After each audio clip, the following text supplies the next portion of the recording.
तो आइए समझते हैं ब्लॉक नंबर 2 को, क्लासिकल क्रिटिसिज्म को।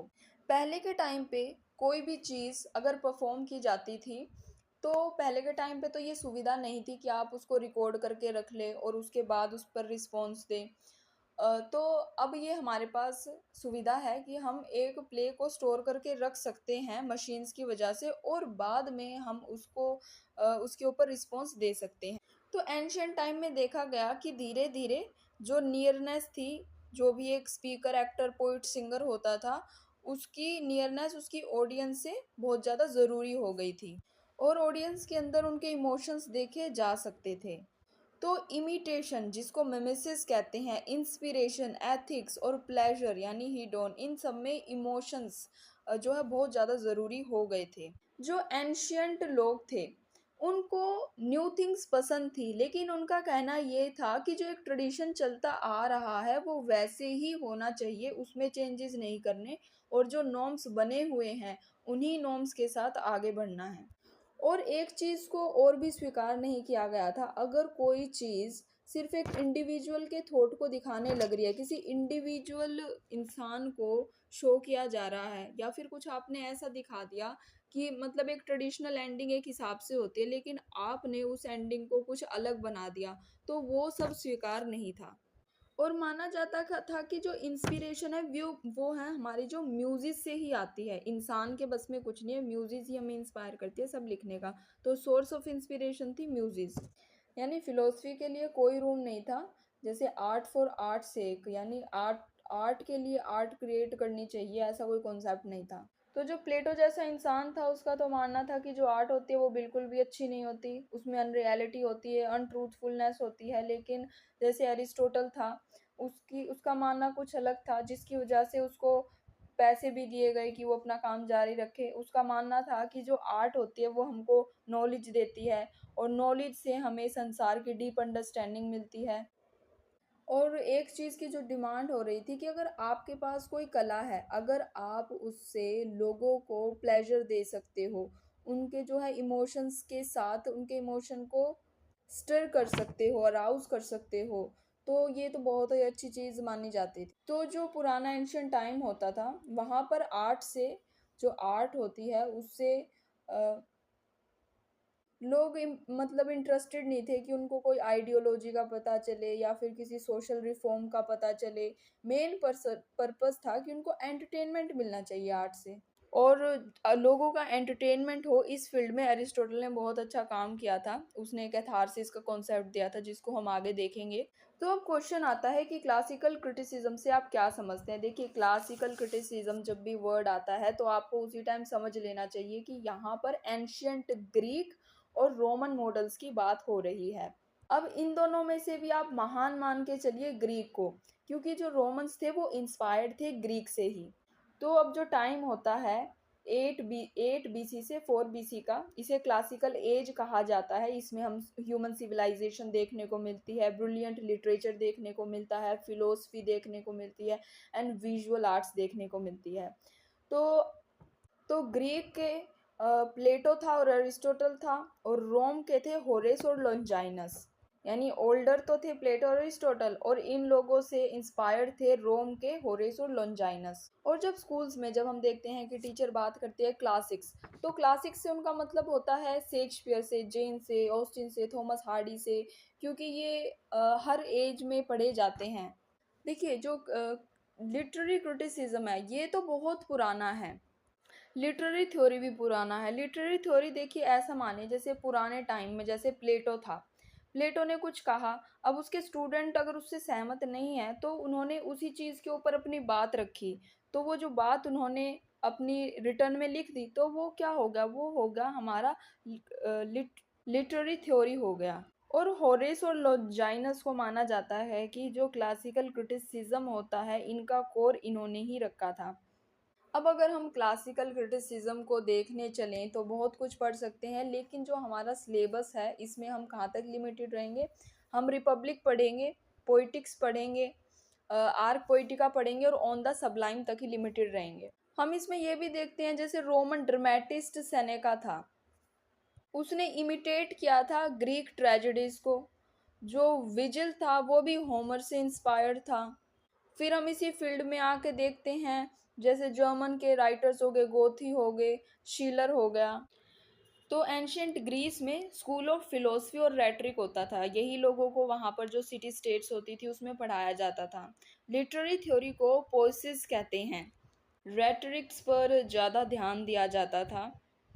जो रेटरिशियंस थे वो पढ़ा करते थे रिदम को, डिक्शन को, फिग्यूरेटिव लैंग्वेज को। तो पोइसिस वही है जिसको हम आज लिटरेरी थ्योरी और क्रिटिसिज्म कहते हैं। अब जो प्लेटो था उसने जो हमारा पोइसिस था जिसको हम आज के उसमें लिटरेरी क्रिटिसिज्म और थ्योरी कहते हैं, इसको इसने इमिटेशन कहा।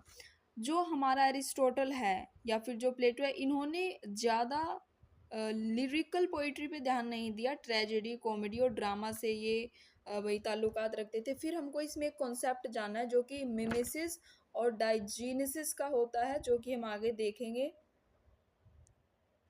प्लेटो जो है वो ट्रू फॉर्म्स में बिलीव रखता था। अभी के लिए हम इतना समझ लेते हैं कि जो मिमेसिस होता है इसमें हम एक्शन को शो करते हैं।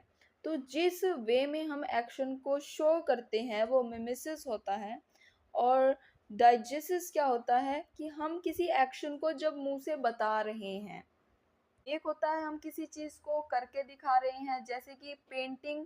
अब आपको कोई पेंटिंग है, कई किसी कैसे करते हैं, तो अगर मैं आपको पेंट करके दिखा रही हूँ, एक्शन करके दिखा रही हूँ, तो वो मिमेसिस है। अगर मैं आपको मुंह से बता रही हूँ कि ग्रीन कलर को लो, वर्टिकली एक ट्राइंगल ड्रॉ करो, तो ये होगा डाइजीसिस।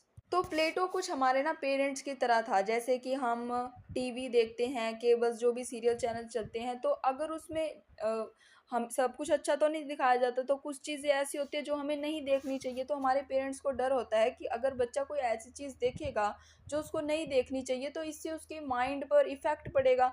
उसके माइंड पर इफ़ेक्ट पड़ेगा तो उसका थॉट प्रोसेस चेंज होगा और उसके एक्शंस भी डिफरेंट होंगे। जो उसे करना चाहिए वो उस चीज़ से डिस्ट्रैक्ट हो जाएगा और किसी और चीज़ में वो पड़ सकता है। यानी कि मान लीजिए आप खुश रहते हैं, आपके अंदर कोई दुख वाली फीलिंग नहीं है, लेकिन आपने कुछ ऐसा देख लिया, कोई ऐसा सीन देख लिया, तो आपके अंदर ऑटोमेटिक एक दुख की फीलिंग क्रिएट हो जाएगी बेफालतू में। तो प्लेटो नहीं चाहता था कि लोग ऐसी चीज़ों को देखें जिसमें ग्रीफ दिखाया जा रहा है और फिर वो खुद भी दुखी हो जाए और सफ़र करें। तो प्लेटो को डर था कि जो टेम्पररी कथारसिस होता है, दुख होता है, वो एक इंसान को स्ट्रांगली अफेक्ट कर सकता है और वो इमोशंस के चलते अनकंट्रोलेबल हो सकता है। तो ये कुछ आप इसको ऐसा मान के चलिए, जैसे अब गोस्ट है, आपने गोस्ट गोस्ट के बारे में सुना, तो अब ना आपको इससे कुछ डर लग रहा ना कुछ और। लेकिन अगर आपको एक मूवी दिखा दी जाए जिसमें दिखा रखा है कि गोस्ट आता है तो लोग डर रहे हैं, तो आप भी डरने लग जाओगे। लेकिन अगर आपके पास ये कॉन्सेप्ट ही नहीं है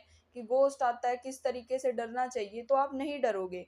तो अगर यानी हम कोई ऐसी चीज़ देखेंगे ही नहीं जिससे हमें डर लगे या दुख आए, तो हम रियल लाइफ में भी उससे प्रैक्टिकली डील करेंगे। तो पहले ये देखा नहीं गया कि किसी ने सोसाइटी पर क्वेश्चन किया है फिलोसफिकल तरीके से, लेकिन ये चीज़ प्लेटो में देखी गई। ये एक थिंकर था जिसने मतलब फिलोसफी के आधार पर लोगों को कैसे थोड़ी ज़िंदगी जीनी चाहिए, ये हमें इसका काम रिपब्लिक में देखने को मिलता है। तो जो पोइट था वो पोइट्स जो प्लेटो था वो पोइट्स को मिशनरी मानता था। कि जैसे मिशनरीज कौन होते हैं, जिनको सिर्फ पैसे के लिए जो काम करते हैं। तो अब मान लीजिए किसी ने भगवान को पाया नहीं या कोई भी चीज़ है, ने भगवान को देखा नहीं है, लेकिन उनको ये कहा गया है कि लोगों को कन्वर्ट करना है आपको अपने धर्म में, तो वो आपको अच्छी अच्छी बातें बताते रहेंगे जो उन्होंने खुद एक्सपीरियंस नहीं करी है। यानी आप अपना कनेक्शन सीधा भगवान से बना सकते हो। लेकिन इनका प्लेटो का मानना था कि जो पोइट्स हैं वो एक मिशनरी का काम करते हैं। तो पोइट की जो काम है, रिपब्लिक वर्क है जो इसने लिखा हुआ है, इसमें इसने बताया हुआ है कि एक पोइट की क्या प्लेस होती है सोसाइटी में। तो फिर हम आगे देखते हैं कि जो रिपब्लिक होता है, जो रिपब्लिक वर्क है प्लेटो का, इसमें इसने एक पोइट की क्या वैल्यू होती है, क्या प्लेस होती है एक सोसाइटी में, उस चीज़ के बारे में बात कर रखा है। फिर रिपब्लिक में ही एक पोर्शन है बुक सेकंड करके, उसमें बता रखा है कि एक गुड सिटीजन के लिए एजुकेशन का क्या इम्पोर्टेंस है, एक पोइट्री का नेचर क्या होता है, और इमेजिनेटिव लिटरेचर की क्या वैल्यू होती है।